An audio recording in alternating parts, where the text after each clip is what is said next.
Hello दोस्तों, कैसे हैं आप लोग। आशा करते हैं सब बहुत बढ़िया होंगे, अच्छे होंगे। दोस्तों, सबसे पहले तो आप लोग को स्वागत है हमारे यूट्यूब चैनल पढ़े अड्डा पे। और मैं हूं आपका प्यारा सा दोस्त यश कुमार। और आज जो हम पढ़ने वाले हैं कोऑर्डिनेट ज्योमेट्री का 7.2 चैप्टर पढ़ेंगे।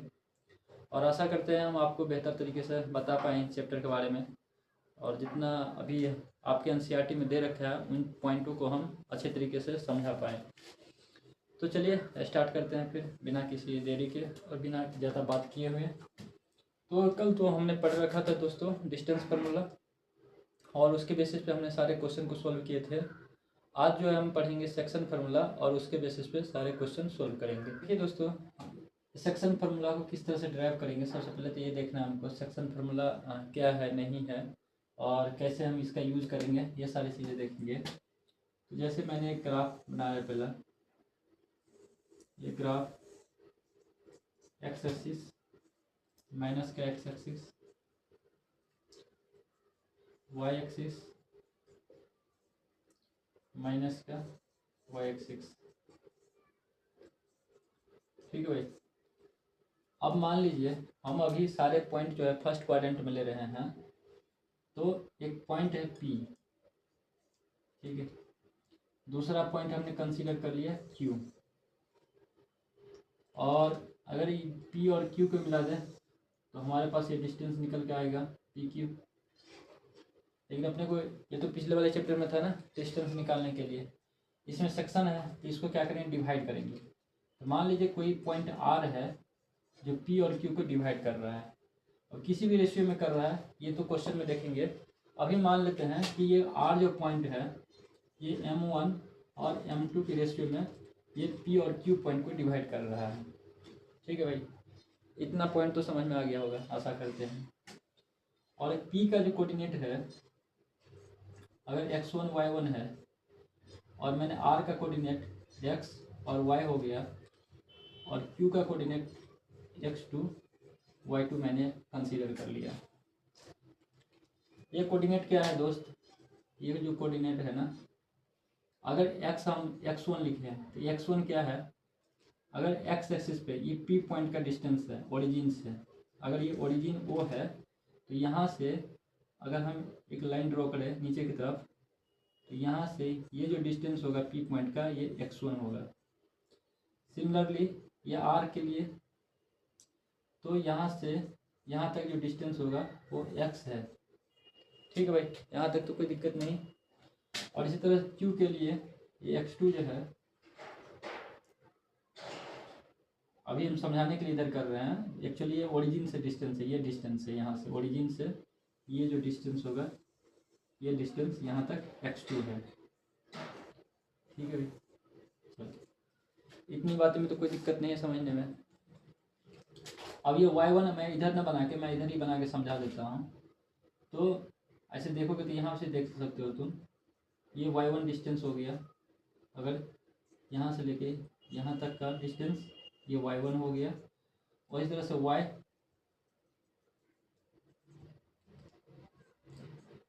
ये यहाँ से यहाँ तक का डिस्टेंस y हो गया। और ये यहाँ से लेके यहाँ तक का डिस्टेंस y2 हो गया।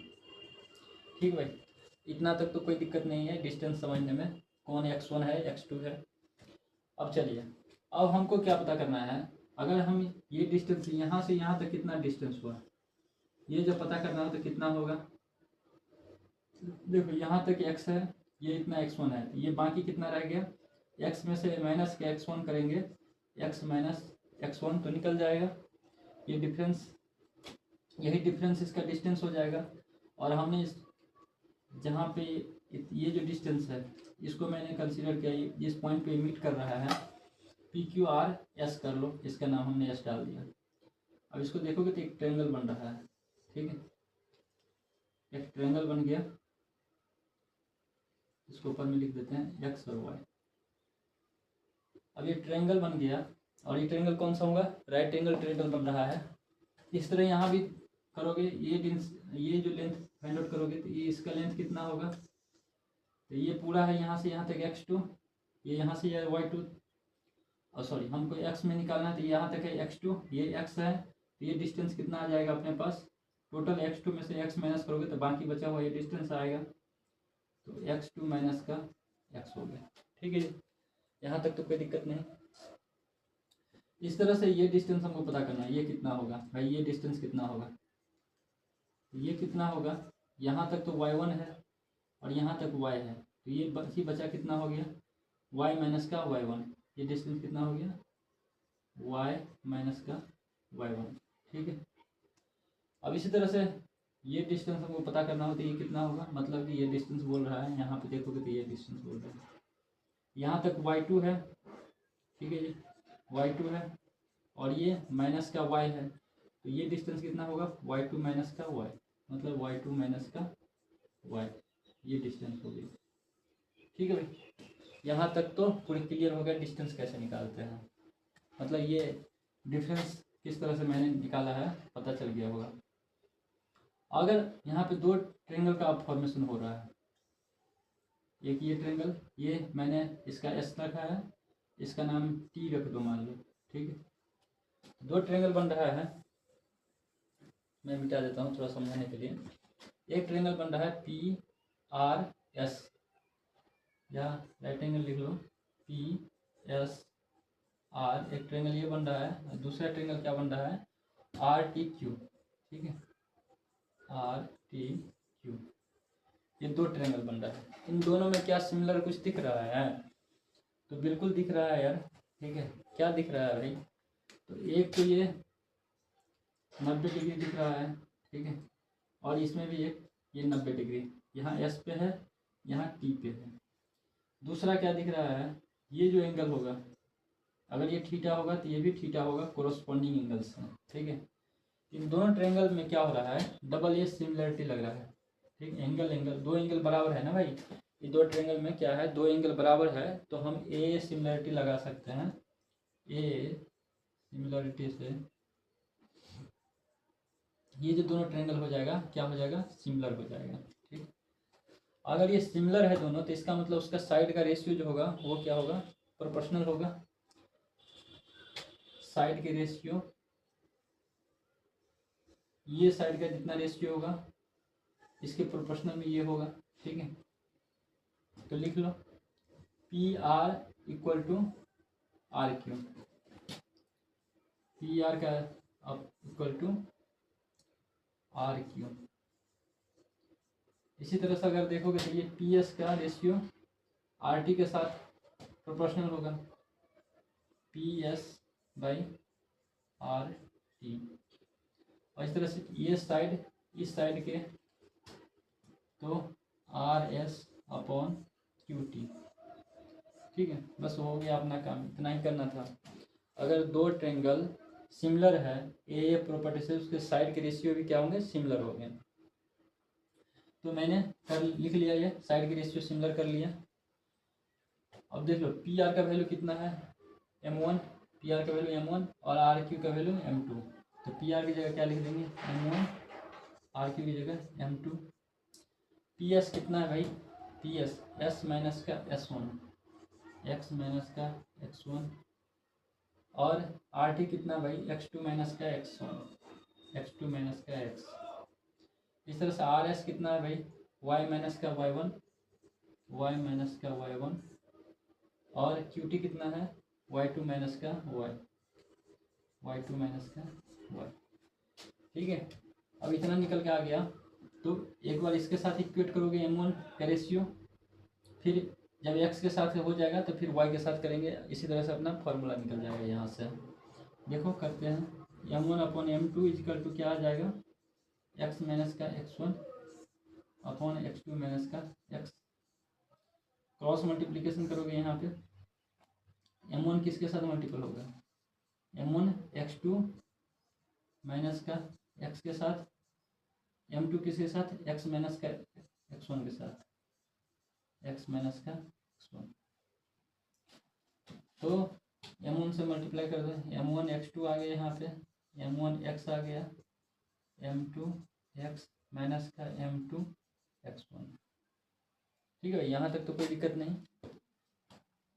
अब m1 वाला टर्म यहाँ है, m1 वाला यहाँ भी टर्म है, तो m1 को देखना नहीं है, अभी देखना किसको, ये देख लो अब एक्स यहाँ भी है, एक्स यहाँ भी है, तो एक्स वाले टर्म को एक साथ कर दो, ठीक है। अगर लेफ्ट रखना है तो लेफ्ट रख लो, राइट रखना है तो राइट रख सकते हैं हम सोच रहे राइट ही रख लेते हैं। तो m1 x2 हो गया, ये m2 ये जो टर्म है इधर आएगा तो प्लस में m2 x1 m2 x, और ये माइनस इधर गया तो प्लस का m1 x, ठीक है। अब m1 x2 plus m2 x1 is equal to, अगर x मैंने कॉमन ले लिया तो क्या आया, m1 प्लस का m2 आया।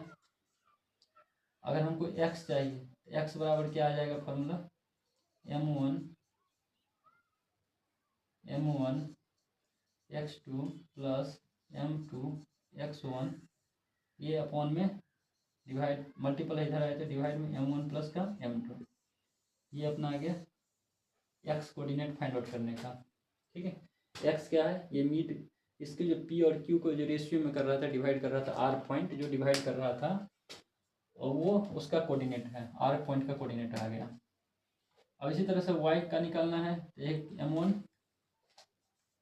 m1 upon m2 is equal to क्या आ जाएगा, y माइनस का y1 अपॉन y2 माइनस का y, ठीक है।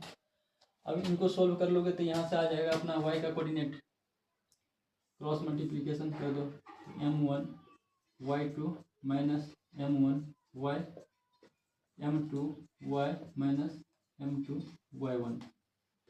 अब y वाले कोऑर्डिनेट जो है उसको एक साथ कर लेना है, यहाँ पे y है, यहाँ पे है m1 y2, ये माइनस इधर आ गया तो प्लस का m2 y1 m2 y, और ये माइनस इधर गया तो प्लस का m1 y, y कॉमन लोगे तो m1 प्लस m2 आ जाएगा यहाँ पे, ठीक है। और ये m1 y2 plus m2 y1। अब y निकालोगे तो y बराबर क्या फॉर्मूला आ जाएगा, ये m1 y2 m2 y1 upon में रेशियो m1 प्लस m2, ठीक है। तो ये अपना y कोऑर्डिनेट आ गया, और यहाँ पे अपना x कोऑर्डिनेट आ गया। तो इस तरह से फॉर्मूला डेराइव हो गया आपका सेक्शन फार्मूला का 2 का, जो फर्स्ट और सेकंड क्वेश्चन उसको सोल्व करते हैं, और देखिए किस तरह से हम सेक्शन फार्मूला यूज करते हैं इनको, इन दोनों क्वेश्चन में, तो आसानी हो जाएगा, याद भी हो जाएगा, बार बार बनाते बनाते याद हो जाता है चीज़ें। तो क्वेश्चन क्या बोल रहा है, फाइंड द कोऑर्डिनेट फाइंड करना है of the point which divide the joint of, ये दे रखा है, एक कोऑर्डिनेट दे रखा है -1 7, दूसरा दे रखा है 4 -3, और उसको किस रेशियो में कर रहा है, 2 और 3 के रेशियो में कर रहा है, ठीक है। तो क्वेश्चन क्या बोल रहा है, एक कोई पॉइंट है जिसका कोऑर्डिनेट मान लीजिए -1 और 7 है, बी पॉइंट का कोऑर्डिनेट दे रखा है 4 और -3, सी कोई पॉइंट इसको रेशियो में डिवाइड कर रहा है, कितना रेशियो में दे रहा है, 2 और 3 के रेशियो में डिवाइड कर रहा है, ठीक है। तो हमको बोला ये सी है जो डिवाइड कर रहा है ए और बी को 2 और 3 रेशियो में, तो हमको सी का कोऑर्डिनेट निकालना है एक्स और वाई, और ये कैसे निकलेगा, अभी सेक्शन फार्मूला पढ़ा, बस उसी को यूज करके निकल जाएगा। ये जो दे रखा है 2 और 3, ये m1 का वैल्यू है और ये m2 का वैल्यू है। फार्मूला क्या था एक्स निकालने के लिए, m1 x2 m2 x1 upon में m1 प्लस का m2, ठीक है। y निकालने के लिए क्या फार्मूला था, m1 y2 plus m2 y1 upon m1 plus का m2। भाई फार्मूला याद कैसे रखना है, तो बड़ा ही सिंपल है। अगर ध्यान से देखोगे तो अगर हम x जब कोऑर्डिनेट निकालेंगे ना भाई, x कोऑर्डिनेट, तो m1 का इसके x के साथ मल्टीपल करना है, m2 जो रेशियो दे रखा है उसके इसके x2 इसके साथ है x1 के साथ मल्टीपल करना है, और नीचे में जो रेशियो है वो आ जाएगा, ठीक है। इसी तरह y जब निकालेंगे तो ये वाला जो साइड रहेगा m1 उसको y2 के साथ, और ये जो साइड रहेगा m2 उसको y1 के साथ मल्टीपल, और नीचे में प्लस दोनों का कर देंगे, बस सिंपल है। फॉर्मूला इतना याद करने की जरूरत नहीं है, इसका इसके साइड वाला इसका इसके साइड वाला कोऑर्डिनेट हो जाएगा मल्टीपल, ठीक है। बस एक्स निकाल रहे तो एक्स के साथ ध्यान रखना है, और जिस तरह क्रॉस मल्टीप्लिकेशन करते हैं सेम वैसे ही करना है, ठीक। तो चलिए इसका करते हैं ज़रा, एक्स निकालते हैं। तो 2 को किसके साथ, 4 के साथ, 2 इंटू 4। 3 को किसके साथ, -1 के साथ, 3 इंटू -1। नीचे में दोनों का प्लस, ठीक है। ये कितना हो गया, 8 -3 अपॉन 5, 5 अपे 5 कट के कितना आ गया, आंसर 1 आ गया, ठीक। ये एक्स निकल गया अपने पास। अब वाई निकालिए। वाई को क्या देखना है, वाई वाले के साथ 2, किसके साथ, 3 के साथ मल्टीपल होगा, 2 इंटू -3 प्लस 3 किसके साथ, 7 के साथ, y1 के साथ, अपॉन में 2 प्लस का 3, कितना -6 प्लस 21 बट्टे 5। तो ये आ गया अपना 15/5, आंसर 3, ठीक है। तो ये तो बन गया अपना भाई। तो अभी हम स्टार्ट करेंगे सेकंड क्वेश्चन, जो हमने ऑलरेडी बोर्ड लिखा हुआ है। चलिए इसके बारे में भी देखते हैं और इसको सोल्व करने की कोशिश करते हैं। कोई बड़ा टॉप तो है नहीं, अभी छोटा है, आपके 10th क्लास है, तो उसमें ऐसे क्वेश्चन रहेंगे जो फार्मूला बेस्ड होंगे। ज़्यादा दिमाग लगाने की उतनी आवश्यकता नहीं होती है, और अगर आपने कंसेप्ट समझ रखा है, फार्मूला समझ रखा है, तो बहुत ही आसान हो जाएगा। फार्मूला पे बस पुट करना रहता है। चलिए, फाइंड द कोऑर्डिनेट, कोऑर्डिनेट निकालना किसी पॉइंट का। बोल क्या रहा है, tree section of the line. Line को क्या किया गया, ट्री सेक्शन मतलब 3 भाग में बांटा गया है, ठीक है, 3 पार्ट किया गया है। कोई लाइन सेगमेंट को 3 पार्ट कर दिया गया है, और एक का 2 पॉइंट, एक पॉइंट का कोऑर्डिनेट दे रखा है, दूसरा पॉइंट का कोऑर्डिनेट दे रखा है, और बाकी जो है लाइन को जब पार्ट में डिवाइड किया गया है, उसकी कोऑर्डिनेट हमको निकालने के लिए बोल रहा है। Find the coordinate of the point of the tree section. मतलब 3 भाग में किया गया है, वो बचे हुए भाग का जो अपना कोऑर्डिनेट निकालना है, उसके पॉइंट का कोऑर्डिनेट। तो चलिए, बोल क्या है क्वेश्चन।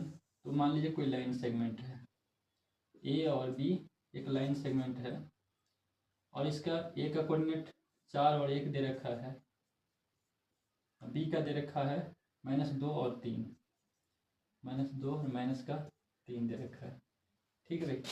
अब इसको क्या करना है, 3 भाग में करना है। 1 टुकड़ा, 2 टुकड़ा, 3 टुकड़ा हो गया। एक यहाँ से यहाँ तक टुकड़ा बन गया, एक यहाँ से यहाँ, और ये यहाँ से यहाँ। लेकिन ट्री सेक्शन रेशियो नहीं बोल रहा है, सिर्फ 3 भाग में बोल रहा है, तो 3 इक्वल भाग में होगा। मतलब ये जितना बड़ा होगा उतना ही बड़ा ये होगा, उतना ही बड़ा ये होगा। अगर हम इसका रेशियो ले लें, तो 3 अगर इक्वल चीज़ का रेशियो 1 1 1 आएगा, ठीक है, क्योंकि इक्वल है। अगर मान लीजिए 4 4 4 चीज़ आ रही है, तो वो कट के एक ही आना है, ठीक है, क्योंकि इक्वल है, तो इक्वल रेशियो का 1 ही आएगा, 1 1 1, ठीक है। अब चलिए सोल्व कर लेते हैं। अब इसका जब कोऑर्डिनेट निकालेंगे, x1, इसका x और y कंसीडर कर लेते हैं हम, और इसका पॉइंट ले लेते हैं c, और इसका पॉइंट लेते हैं d, ठीक है। अब c का हमको अभी निकालना है, पॉइंट c का कोऑर्डिनेट, पॉइंट c का। इसको कैसे निकालेंगे ज़रा देखिए, मिटा देते हैं इसको। किस तरह से होगा, तो यहाँ से यहाँ तक का रेशियो दे रखा 1, और ये 1, और यहाँ से यहाँ 1 और 1 कितना हो गया, 2। तो ये अपना हो गया m1, ये आ गया m2। बाकी तो x1 y1 है, ये है, x2 y2 है, ये है। तो सेक्शन फॉर्मूला यूज कर देंगे x निकालने के लिए। क्या हो जाएगा, ये 1 इसके साथ मल्टीपल, m1 जो होगा x2 के साथ, -2 है x2। अब m2 जो होगा, m2 कितना है, 2, m2 जो होगा x1 के साथ 2 इंटू 4 अपन दोनों का प्लस, 1 प्लस का 2, तो कितना आ गया, ये करोगे तो 2 -2 8, कितना आ गया 3, 6/3 कट के 2। अब वो इसी तरह से y कोऑर्डिनेट निकाल लेंगे, ठीक है। ये 1 इसके y2 के साथ 1 इंटू -3, और m2 जो होगा इसके y1 के साथ 2 इंटू -1, 1 प्लस का 2। तो ये कितना आ गया, -3 -2 अपॉन का 3, ठीक है, 3 इंटू 2 इंटू, तो -5/3। तो एक तो ये आ गया इसका 2, और -5/3 आ गया। चलिए 1 इंटू -3।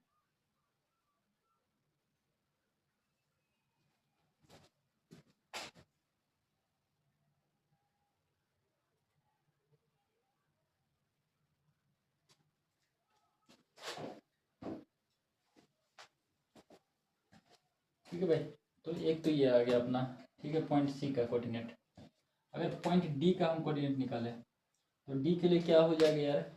ठीक है, सारे चेंज हो जाएगा। अब डी का अगर देखेंगे तो डी यहाँ से यहाँ तक का ये तो एक ही रहेगा।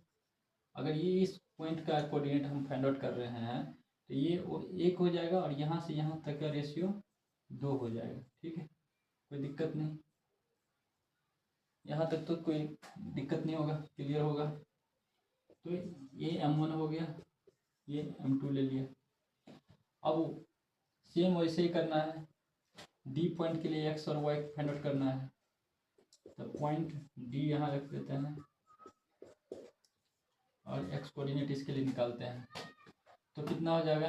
M1 इंटू x2, 2 को 2 से, ठीक है, plus M1 into x1, 1 into 4 अपन का 2 प्लस 1 3, कितना 4 माइनस का 4 और प्लस का 4 अपन 3, तो ये तो 0 आ गया भाई। ठीक है, दूसरा अगर y देखे तो M1 इंटू y2, 2 किसके साथ? -3 के साथ, 2 इंटू -3, 1 इंटू -1, ठीक है, अपॉन का 3, ये कितना आ गया? 3 दूनी 6, माइनस का 6 माइनस का 1 अपॉन 3, तो -7/3। ठीक है, तो इसका एक कोऑर्डिनेट आया 0, दूसरा आया -7/3। इसका क्या आ गया? एक तो 2 आ गया, दूसरा -5/3। और यही भाई आप इसका फाइनल आंसर है। तो चलिए ये भी हो गया, आगे देखते हैं।